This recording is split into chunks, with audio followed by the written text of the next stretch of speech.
What's up, guys? It's your boy Justin here with another book review. Today we're reviewing A World of Darkness book, Mage the Mage, which is a book by Don Bassingthwaite, which is called Such Pain. The actual title is Such Pain. I hate these books, man, because they have so many titles, but the actual title is called Such Pain. Came out 1995. I have my dog with me on my lap.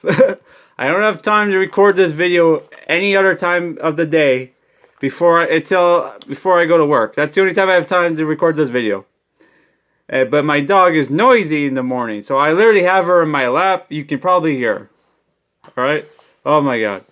But yeah, as you can see, I don't take proper care of my books. This literally happened as I took it out of my bag.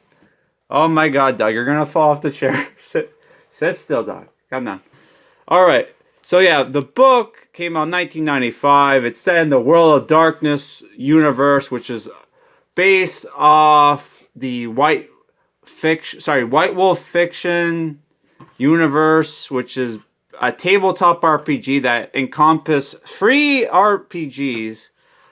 The most famous of them being Vampire the Masquerade, Werewolf the Apocalypse, and Mage The Ascension, which we already reviewed a Vampire Masquerade book, and we already reviewed Werewolf the Apocalypse book, which they list here, which is that Wyrm Wolf was the name of that book, and holy crap was that book very, very strange. And if you're a furry, you might like the book. So yeah, the book is about 325 pages long. And the book is a horror fantasy book, if you couldn't tell by the cover.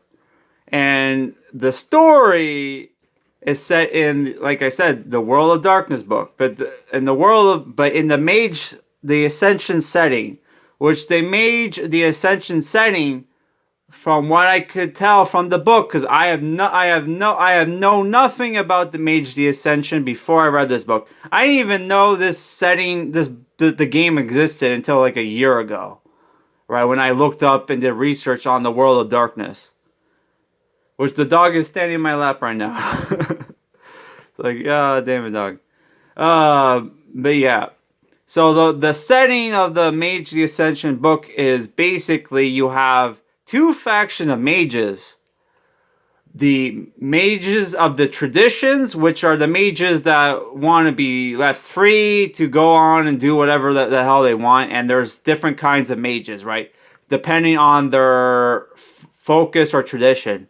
Like the main character of this book is a mage of the ecstasy tradition, which uses pleasure as a focus to channel their magic, where you have another mage in the book who's the villain, who's the mage of the euthanatos, who use death and life as a focus and dancing to perform their magic. And their main enemies of the book are the technomancers, which are the mages of the New World Order, it used to rule the world back in the Mystic Age, and they want it back, right? So that's the setting of the Mage the Ascension. The reason why it's called the Mage the Ascension, because kind of like how in the Fate series, how mages' true goal in life is the root, right? Which what the root is, we don't know. It's the same kind of thing here, where every mage's goal is the ascension. Right, what is the ascension? Who the fuck knows, right?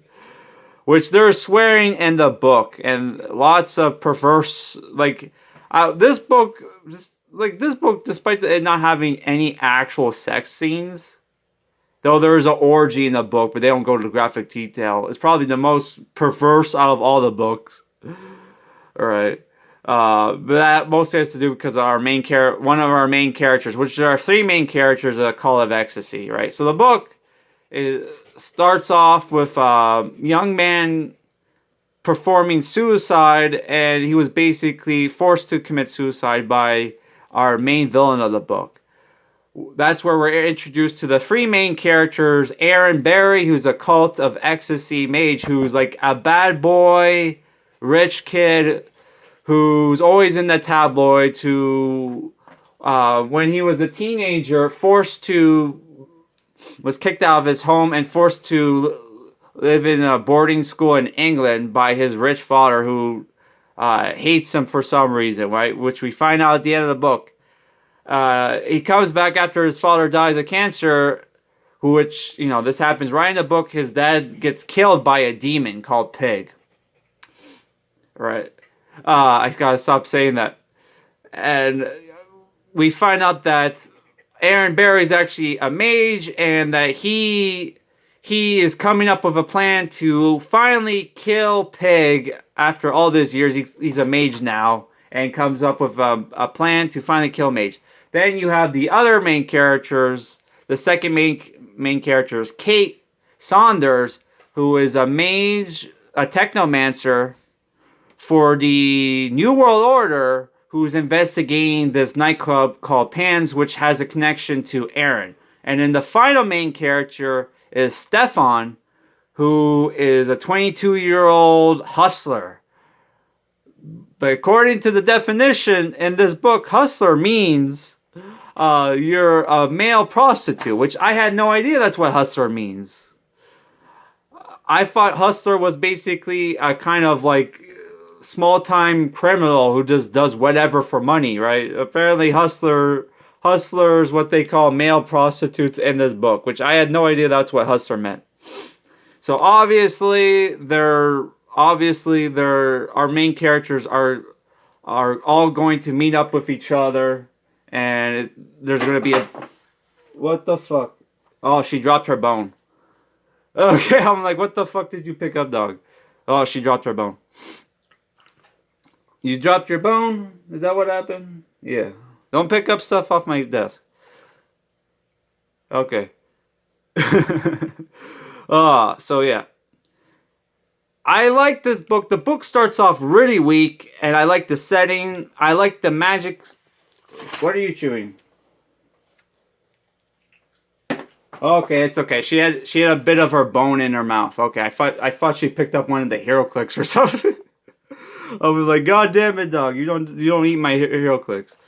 The magic system is pretty cool, but how the magic system works is that basically all the mages can use magic to warp reality to use spells, right? But if there's two types of magic, there's the vulgar magic, where they can do whatever they want, but they suffer paradox, because apparently if you do stuff that goes against reality, you'll suffer pain, and then if that builds up enough, you go into something called the quiet, where the mage goes into a coma. And the other form of magic is called oh my god, I can't even pronounce it. Coincidental magic, where they can use magic and disguise it in the form of like coincidences to achieve whatever results they want, right? So that's how they can perform magic without suffering paradox. Though I kind of wonder, okay, if and that's why the New World Order feels like they have to crank down all the mages' traditions, because the mages of the traditions, even though they also can do coincidental magic, because they're using they can use vulgar magic, they want to crack down on them, because the mages of the New World Order have a way to use magic without causing paradoxes, which is that's why they're called technomancers, because they use a mix of technology enhanced by magic to perform spells. All right. Oh my god. So I like the magic system. There's a bit of a strategy to it where it has to be thought out, right? But here's where the book kind of sucks, in my opinion, and I can't really talk about that without going into spoiler. So if you don't want to be spoiled, the rating is going to be in the description, but non-spoiler shit, the twist at the end of the book kind of makes no sense. I'll get into that. The book starts off very weak. There's bad dialogue in the book, and you can feel like, okay, that this could be me, but there's like a character, there's called Michael, and our two of our main characters knew a Michael, right? And I know Michael's a common name, but I felt like that at some point there was going to be a thing where like, oh, they're going to, because like that the Michael was going to be the same person, right? That they both knew. But I felt like the guy changed it at the last minute because I thought it would have been too much of a coincidence. Even though they already said there's no such thing as coincidences between mages, right? Kind of like how, like, in JoJo's Bizarre Adventure, stand users are drawn to each other, something similar, between mages, which it turns out, spoiler alert, Stefan turns out to be a mage, right, at the end of the book. But yeah, I just thought that, I didn't like that. So yeah. Okay, now I'm going to go into spoilers. So you find out that the reason why Stefan has such a shitty life, and the reason why he can like speak multiple languages or whatever, is because he's basically being used in a ritual by the evil Ferreira, the mage of the Euphenados, to basically enhance his life cycle, right? To prolong his life. So that's why, Sulfur's been around for like almost 500 years. That was a very shitty fucking twist when we already know that this character is already more than 500 years old. We already knew his true age. We already know he's able to live, forever. Not forever, but, extend his life. When there's already other characters in the book that also has that. So it's like, what the fuck? The big twist on why everything is happening is basically so this guy could like basically extend his life. That was so fucking dumb, man, that twist. Because it's like, what the fuck? We already knew this guy was prolonging his life. That was the big fucking twist of why he's doing this thing. He created this human who can like warp reality and all this shit. His code name is the Angel. It's all just so he can prolong his life, which there are other ways and simpler ways to do it according to our characters, right? And he's doing that all to avoid paradox, which we already seen what happens when a character builds up too much paradox. They go into a coma, which they would eventually come out of, or another mage could help them. So maybe there's other effects to paradox that we don't know but it's like, that seemed like a very fucking dumb reason to go to all this trouble, because he basically every once in a while, every 20 years or so, he has to plan out the entire life of this guy and occasionally kill people close to him until the final death of his cycle, where he forces him to kill his tormentor, right? And he does this again and again and again. Oh my god, it seems like too much work just to like prolong your life. You would think you would have other means to do that, right? Yeah, so I thought that was fucking dumb. And then there was also the thing where we find out Pig's origin story, that Pig first got summoned when Aaron first awakened, right? So how come when Aaron captures him and then summons him from the king, he's able to command Pig, but when he first summoned Pig, he had no control over Pig?